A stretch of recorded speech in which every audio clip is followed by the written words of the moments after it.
Dear students, आज का topic है patient care equipment, principles, safety measures and preventive maintenance. इसमें generally life support system, diagnostic equipment और monitoring devices mention होती हैं। टेबल ऑफ कंटेंट्स में क्या क्या है, इसमें introduction and equipment categories, working principles of key equipment, electrical safety fundamentals, infection control and sterility, patient monitoring equipment, life support system, diagnostic imaging equipment, preventive maintenance programs, maintenance schedule and checklist, the staff training and competency, risk management and incident reporting, documentation and regulatory compliances, emergency protocols, troubleshooting and problem failures, and last is summary. First of all, introduction and equipment categories में patient care equipment encompasses all devices used in diagnosis, treatment, monitoring and life support of patient. तो जो भी equipments होते हैं या devices होती हैं उसमें मेजरली डायग्नोसिस के लिए क्या यूज होता है, ट्रीटमेंट के लिए, मॉनिटरिंग के लिए और साथ में लाइफ सपोर्ट सिस्टम जो पेशेंट के लिए लगता है, वो सारी चीजें इन सारे इक्विपमेंट्स की कैटेगरी में आता है। पहली चीज मॉनिटरिंग इक्विपमेंट में ईसीजी, पल्स ऑक्स और BP monitor. Life support system के लिए वेंटिलेटर्स और इन्फ्यूजन पंप, ठीक है। डायग्नोस्टिक डिवाइसेस में एक्सरे, एमआरआई और अल्ट्रासाउंड। थेरेपेटिक इक्विपमेंट में defibrillator, dialysis machine and surgical equipments में इंस्ट्रूमेंट्स में इलेक्ट्रोसर्जिकल, एनेस्थीसिया यूनिट्स। इतनी सारी चीजें अलग अलग कैटेगरी के बेसिस पे इक्विपमेंट्स के रूप में यूज होती हैं। Proper understanding of each category is essential for safe and effective patient care. अगर आप सेफ और इफेक्टिव पेशेंट केयर करना चाहते हैं तो हर कैटेगरी के हिसाब से इक्विपमेंट्स को जानना आवश्यक है और बहुत जरूरी है। Working principles of key equipment में ECG monitor detects electrical activity of the heart by surface electrodes, amplifies microvolt signals and displays waveforms, जैसे पीक्यूआरएस की वेवफॉर्म होता है। मेनली ईसीजी मशीन जो इलेक्ट्रिकल एक्टिविटी है हार्ट की उसको रीड करता है और एक वेव फॉर्म में इंडिकेट करता है जिसमें पीक्यूआरएस कॉम्प्लेक्स के फॉर्म में होता है।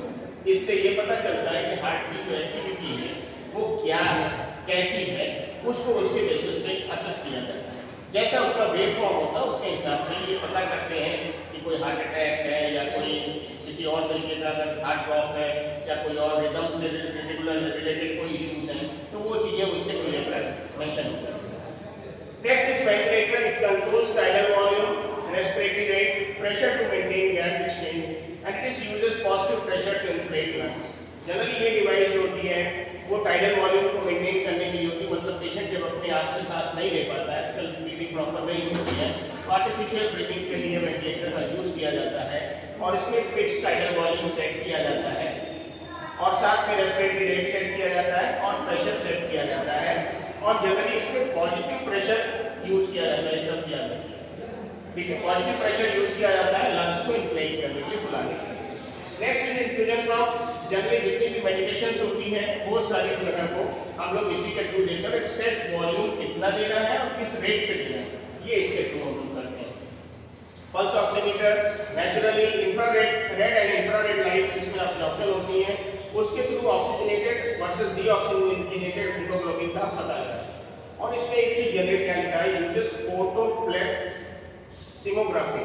एक्चुअली ये इसमें प्लेट बनती है, तो ग्राफ आप देखते हैं ग्राफ कंटिन्यू बनता रहता है, उससे हमको पता चलता है कि एग्जैक्टली क्या सिचुएशन है। Next is defibrillator, delivers a control electrical shock, electric shock देता है, जनरली बाइफेजिक या मोनोफेजिक होता है and to depolarize the myocardium and restore sinus rhythm.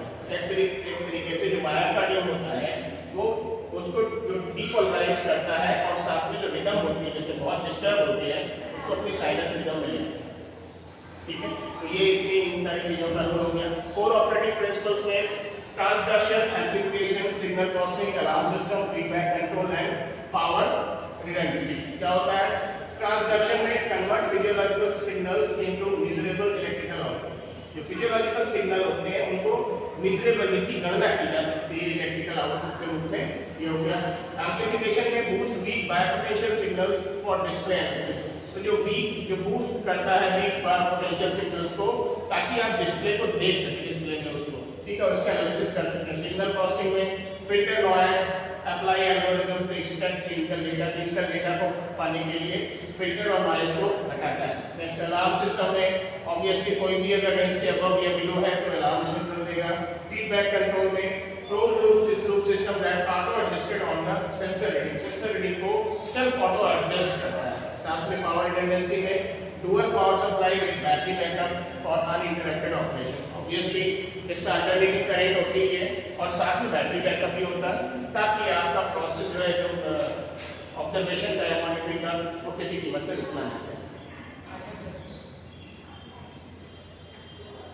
Next is electrical safety fundamentals में याद रखिएगा, perception threshold 1 milliampere, microshock more than 10 microampere and microshock more than 100 milliampere का होना चाहिए।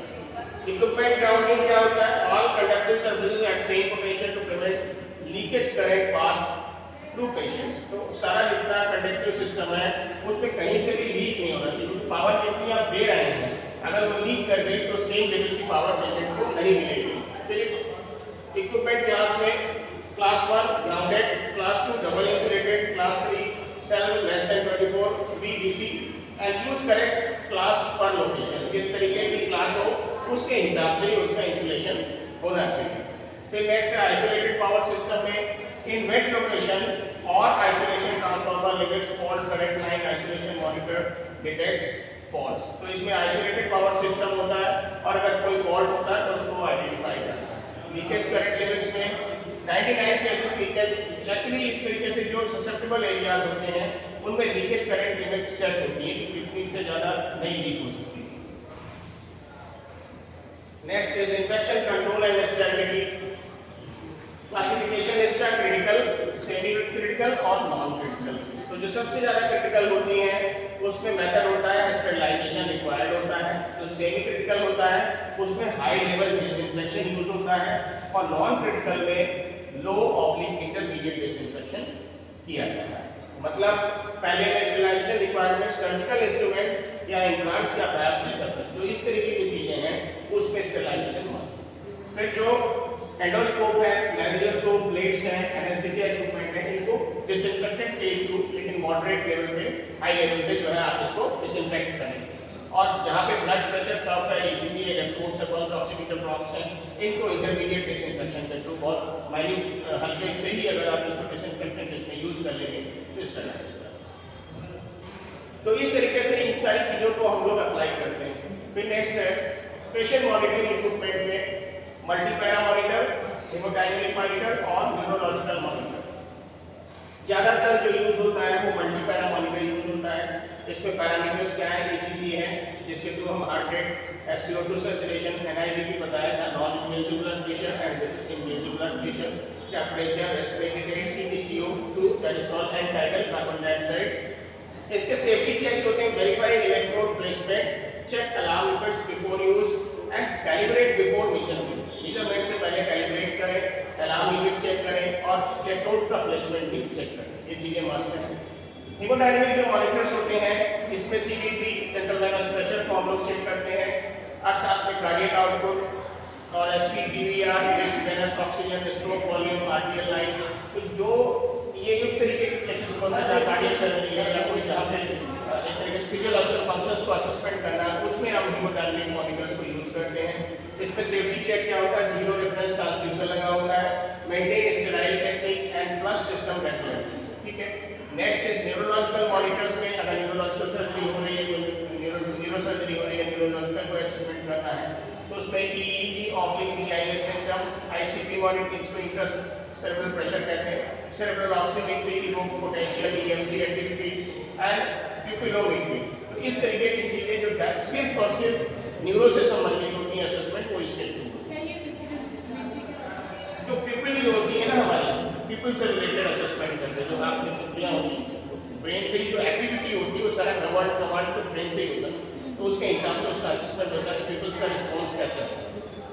Next is safety checks में proper electrode impedance, avoid electromagnetic interference और साथ में सीक्वेंस सेंसर प्लेसमेंट, ये सारी चीजें इसमें की जाती हैं। Next is life support system में जनरली वेंटिलेटर के विषय में आप सबने सुना होगा, that's mechanical ventilators.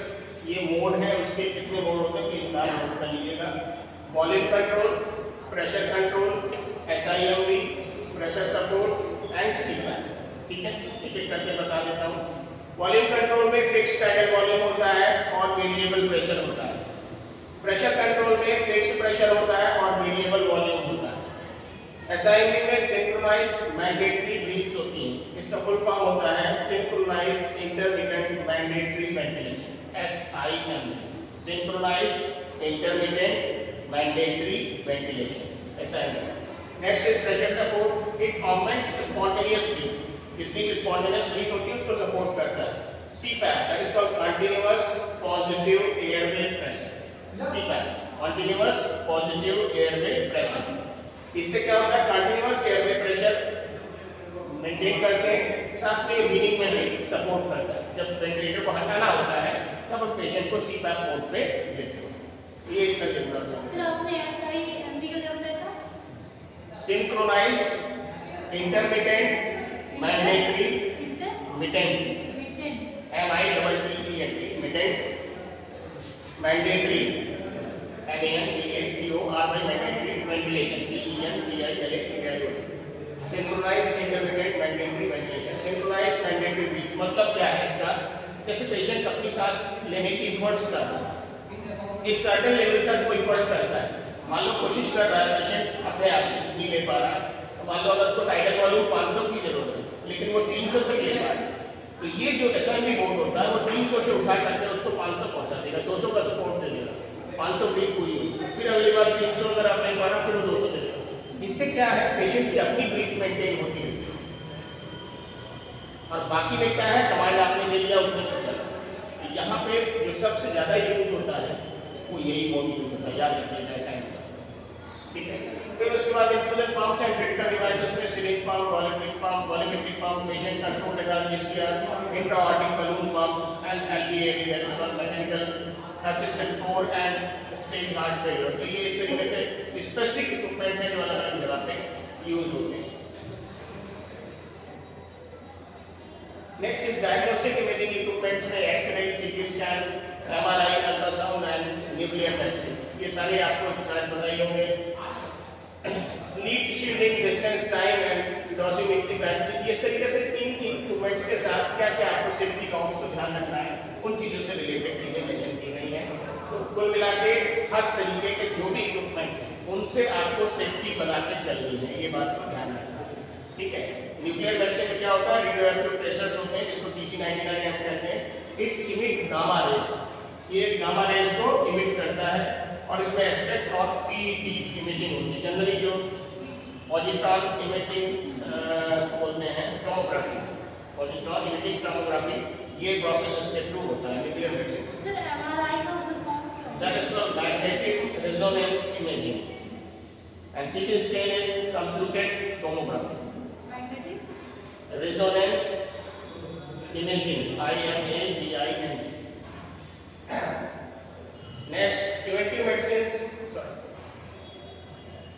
Preventive maintenance program में पहला प्लान एंड शेड्यूल, दूसरा inspect and test, third is clean and calibrate, fourth is replace parts, fifth is document and sixth is review and improve. पहले समझ लीजिए, कोई भी अगर प्रिवेंटिव मेंटेनेंस प्रोग्राम करना है इक्विपमेंट से रिलेटेड तो पहले प्लान करें और उसको फिर शेड्यूल करें।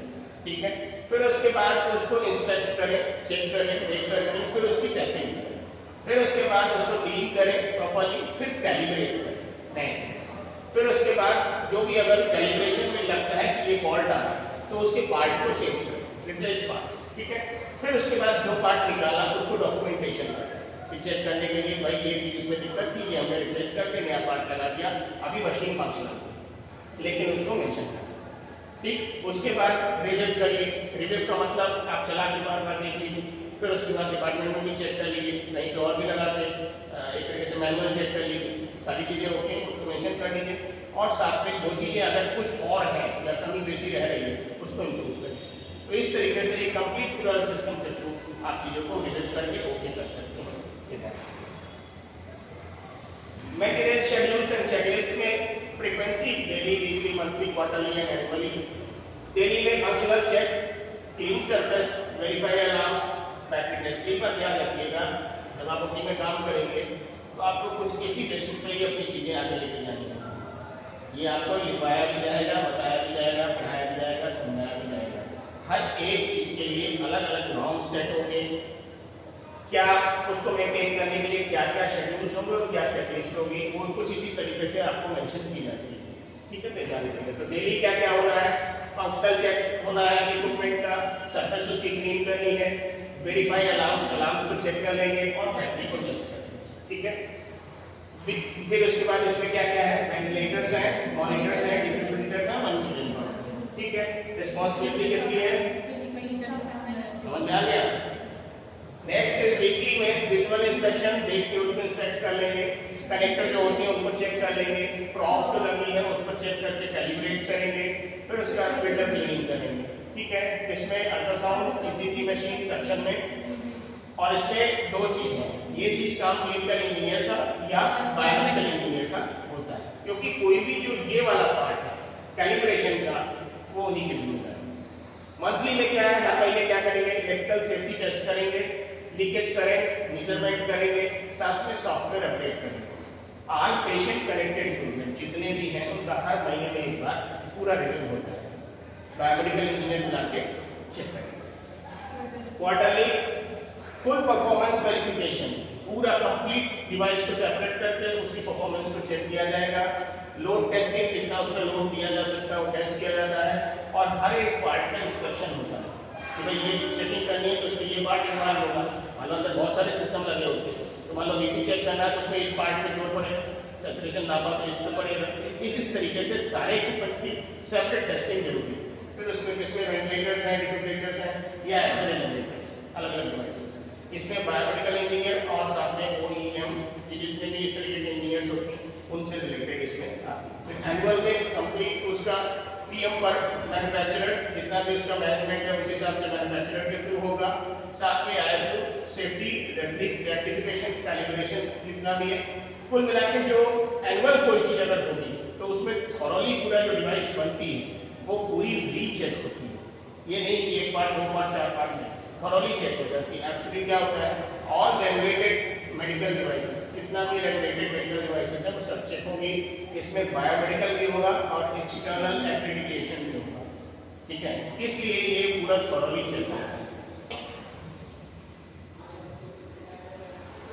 स्टाफ ट्रेनिंग एंड कॉम्पिटेंसी में टियर 1, टियर 2 एंड टियर 3।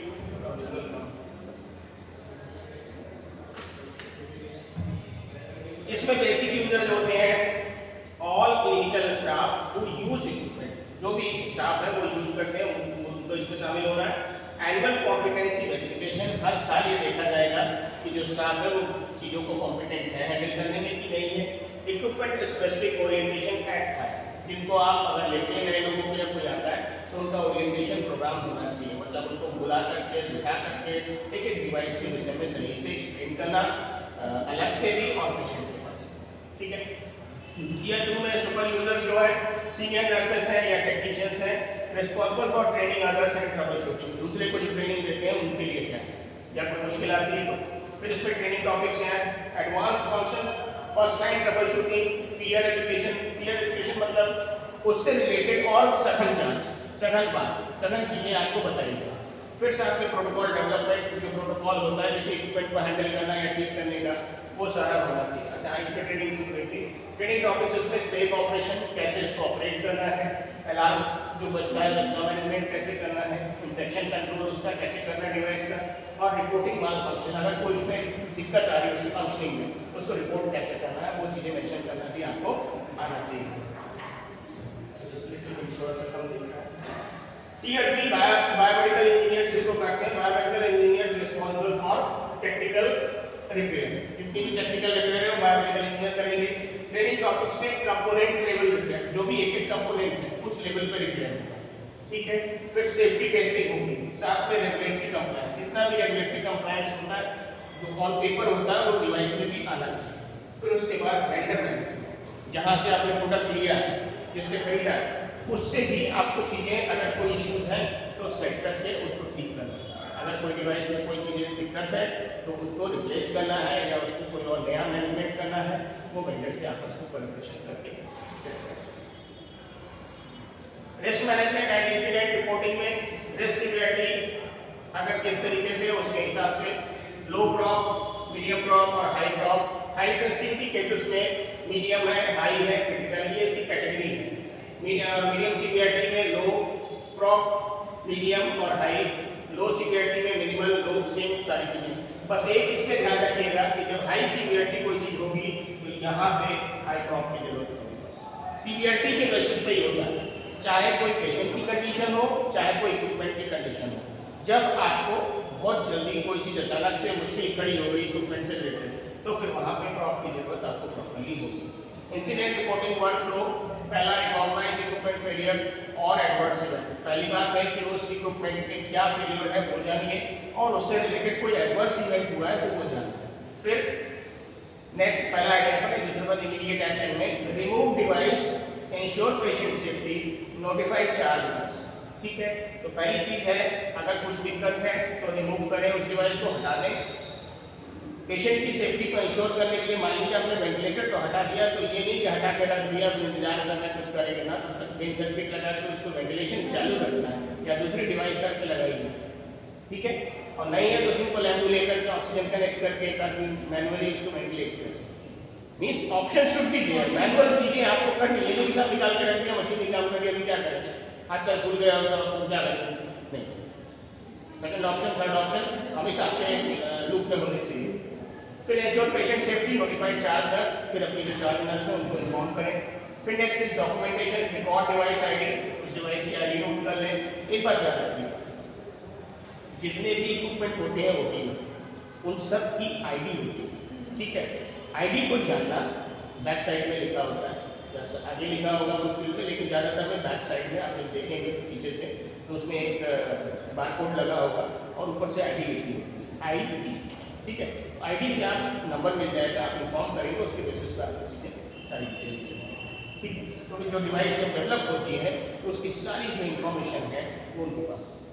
ठीक है, फिर next is record device ID setting, और सेटिंग्स देखिए उसमें क्या क्या है, और साथ में इवेंट टाइमलाइन, जब जो हुआ था उस टाइम को नोट करें और उसके हिसाब से स्टेप बाय स्टेप क्या क्या चीज़ें इसमें हुई वो आपको इन्फॉर्म करना होगा। या फिर क्या होता है, कभी अगर टाइम है आपके पास और कोई लाइफ थ्रेटनिंग नहीं है तो उसका वीडियो बना लीजिए, उससे जो इंजीनियर होता है वो सब चीज़ें समझ, फिर आपको बताने की जरूरत नहीं, देख लेगा या वीडियो भेज दीजिए, वहीं से गाइड कर देगा, आपको ये ठीक कर लो, नहीं आ जाएगा। ऐसे clear. Next is submit incident report, जो भी ये रिपोर्ट है उसको सबमिट करिए। Medical watch and MoD if required, tag remove device preserve for investigation, tag करिए या रिमूव करिए डिवाइस को और प्रिजर्व करिए जांच के लिए। फिर बायोमेडिकल टीम कंडक्ट्स, जो भी इसके टेस्ट होते हैं उनको करता है, 72 घंटे में आकर वो डीएसएस करती है, जो भी चीज़ें आती हैं उसमें करेक्शन करके implement CAB update PM protocols if needed, जो भी इसमें इश्यूज हैं उसको वो टीम आकर के एड्रेस करती है, चेक करती है और आपको ठीक करके देती है। अगर कुछ भी ठीक होने लायक नहीं तब फिर रिप्लेसमेंट के लिए मेंशन करते हैं। तो फिर उसमें दो तरीके से होता है, एक उसका 2 वारंटी होती है, याद रखिएगा, जो इसमें नहीं है फिर एक होता है एनुअल वारंटी, मतलब सालाना उसकी वारंटी होती है प्रोडक्ट्स की, या फिर कॉम्प्रिहेंसिव वारंटी होती है लॉन्ग टाइम की, 5 साल की, इस तरीके से। तो उसमें कॉम्प्रिहेंसिव में सब कुछ कवर होता है, और अगर एनुअल जनरल मेंटेनेंस आपके लिए करते हैं तो उसमें क्या क्या चीज़ें आपकी जुड़ी हुई हैं वो चीज़ें वो फ्री ऑफ कॉस्ट आपको चेंज करते हैं। ज़्यादातर जो महंगे इक्विपमेंट्स होते हैं उनको इसी तरीके से मैनेज करते हैं। ट्रबल शूटिंग, क्या क्या दिक्कतें हैं और उसके कॉमन फेलियर्स क्या हैं। वेंटिलेटर में हाई प्रेशर अलार्म है तो क्या कारण हो सकता है, या तो उसमें सिक्रीशन आ रहा है या ट्यूब कहीं से लीक। ठीक है, कैसे ठीक करेंगे, सक्शन करके, सर्किट को चेक करके और पेशेंट को डिपोजिशन करके। ठीक है, फिर इन्फ्यूजन पंप में अगर मेंशन कर रहा है अफ्यूजन अलार्म, अफ्यूजन मतलब होता है रुकावट, प्रतिरोध, कहीं रुकावट है, रुकावट पे क्या है, blocked IV line, oblique clot, या तो लाइन ब्लॉक है किसी तरीके से, या कोई खून का थक्का आगे लगा हुआ है जिसकी वजह से जा नहीं पा रहा। तो इसको क्या करेंगे, फ्लश लाइन को फ्लश करेंगे, चेक फॉर थिंग्स, कहीं रुका है मुड़ा है उसको चेक करेंगे, एंड रीस्टार्ट इन्फ्यूजन, दोबारा से इन्फ्यूजन को स्टार्ट करेंगे। ईसीजी मॉनिटर में आर्टिफैक्ट, अगर कहीं से कोई इलेक्ट्रिकल डिफेक्ट हो रहा है जिसकी वजह से मशीन आपकी ठीक से काम नहीं कर पा रही, जो आर्टिफैक्ट है, या मशीन में कोई नॉइज आ रहा है, तो फिर क्या हो सकता है, पुअर इलेक्ट्रोड कॉन्टैक्ट, जो आपने इलेक्ट्रोड्स लगा रखे हैं उसका कॉन्टैक्ट सही से नहीं है। एंड रिप्लेस इलेक्ट्रोड्स को तुरंत रिप्लेस करिए, क्लीन स्किन को क्लीन करिए एंड चेक। फिर उसके बाद फिर पल्स ऑक्सीमीटर में नो रीडिंग या लो SpO2 में पुअर परफ्यूजन या मूवमेंट के बाद ये रीडिंग या लो SpO2 शो करता है। याद रखिएगा SpO2 के लिए बहुत जिसको कहते हैं प्रैक्टिकल फॉर्म में समझने के लिए है कि अगर प्लेट सही नहीं, एक प्लेट एक स्ट्रेट लाइन होती है और उस स्ट्रेट लाइन पे ही ग्राफ बनता है, याद रखिए।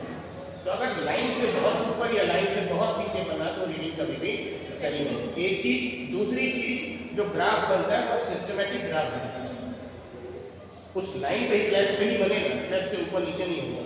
और वो देखिए रिदम प्रॉपर आ रही कि नहीं आ रही। अगर बीच बीच में हट रहा है तो रीडिंग सही। तो if the reading is coming in a normal plate in a very normal manner, तो फिर वेट करिए 1 मिनट 2 मिनट, जो रीडिंग आ रही है बरकरार। तो ये थोड़ा सा ध्यान देना है जल्दबाजी। दूसरा ये भी देखना पेशेंट का हाथ ठंडा तो नहीं, या खून की कमी तो नहीं, या फिर पेशेंट में कहीं फीमेल पेशेंट है कोई नेल पॉलिश तो नहीं लगा रखी, या नकली उसके नाखून तो नहीं लगे। कभी कभी मिस हो जाता है। आप लगाते हैं इमरजेंसी पेशेंट लेके आए, लेडीज पेशेंट है, कहीं पार्टी सार्टी में गए तो लगा रखा, और लेके कुछ बात होगी, लेके इमरजेंसी पहुंच गया, लगाया फिर दूसरा मुझसे दूसरे नहीं आता पड़। अब क्या करें? दूसरे में लगाया दूसरे में लगाया दूसरे, अब क्या करें? तुरंत डॉक्टर का इतना दिमाग होता है कि वो असेस कर लेता है। अगर वैसे नहीं है तो कुछ और तरीके से टैकल करेंगे, है ना? एक आइडिया मिल जाता है, तो उससे फिर उसको तुरंत अगर चेक हो गया, देख लिया, तो फिर तुरंत रिप्लेस करके तुरंत लगाएंगे, आ जाए। ठीक है। नेक्स्ट इज पल्स ऑक्सीमीटर में पुअर परफ्यूजन है, मतलब सप्लाई कम है या फिर मूवमेंट है, तभी नहीं मिलेगा। फिर इसमें क्या है, चेंज प्रॉप साइड, जिस जगह पे लगाया उस जगह से बदल। फिर उसके बाद चेक सर्कुलेशन चेक करो, पल्स सही आ रही कि नहीं आ रही, क्योंकि अगर बीपी कम है, सर्कुलेशन अच्छा नहीं है, तो भी आपको रीडिंग सही नहीं मिलेगी। आप बात करते हैं डिफिब्रिलेटर में फेल्स टू चार्ज। जब आप इसका शॉक के लिए चार्ज करते हैं तो जितना जूल इसको एनर्जी देना होता है, चार्ज पहले बटन दबाते हैं तो चार्ज में मान लो 200 जूल आप उसको चार्ज करवाते हैं, 200 जूल चार्ज हो जाएगा। चार्ज होने पे चार्जिंग अगर सही नहीं शो कर रहा, फेल कर रहा है, तो फिर कारण क्या, बैटरी या फिर अंदर कैपेसिटर लगा होता है उसके फेलियर होने के कारण। तो इसको करना क्या है, स्विच टू बैकअप पे जाएंगे एंड कॉल बायोमेडिकल स्टाफ, जो भी बायोमेडिकल इंजीनियर है उसको जल्दी से बुला करके उसको ठीक कराएंगे। सक्शन यूनिट में इनसफिशिएंट सक्शन अगर आ रहा है, सक्शन मशीन में आप सक्शन कर रहे हैं, पेशेंट का सक्शन सही से नहीं आ रहा, वापस नहीं आ रहा, तो दो चीज देखेंगे। पहली चीज देखेंगे कंटेनर कहीं जिसमें चैम्बर में सक्शन आता है पूरा इकट्ठा होके भरा तो नहीं, पहली चीज। दूसरा कहीं से लीक तो नहीं, दो चीज सबसे पहले ये दोनों चेक कर लीजिए। लीकेज अगर देख लीजिए कहीं से नहीं है, चैम्बर नहीं भरा, तो फिर अंदर से कुछ टेक्निकल फॉल्ट। फिर उसके बाद चैम्बर भरा है तो खाली कर दीजिए, या फिर रिप्लेस कैनिस्टर वन खाली करिए एंड चेक कीपिंग सील, जो उसके कंटेनर लगा हुआ है वो कहीं से सही से लीक तो नहीं होगा, वो असेसमेंट करिए। प्लस जहाँ से आपने अपनी ट्यूब लगाई, सक्शन कैप लगाया, वो चेक कर लीजिए। जहाँ से पोर्ट में डिवाइस में लगाया वहाँ पे चेक कर लीजिए। तो सारी लाइन चेक कर लेंगे तो करेक्शन हो जाती है। अगर उसके बाद भी नहीं होता तो इन्फॉर्म, ठीक है। एक बात याद रखिएगा, never attempt repair on powered equipment, ठीक है, ये ध्यान रखिएगा। फिर उसका always follow lockout public lockout procedure before servicing. तो जब आप सर्विसिंग करा रहे हैं तो ऑलवेज फॉलो लॉकआउट करिए या टैग आउट करिए, तभी उसके बाद उसको सर्विसिंग के लिए कीजिए, ध्यान रखिएगा।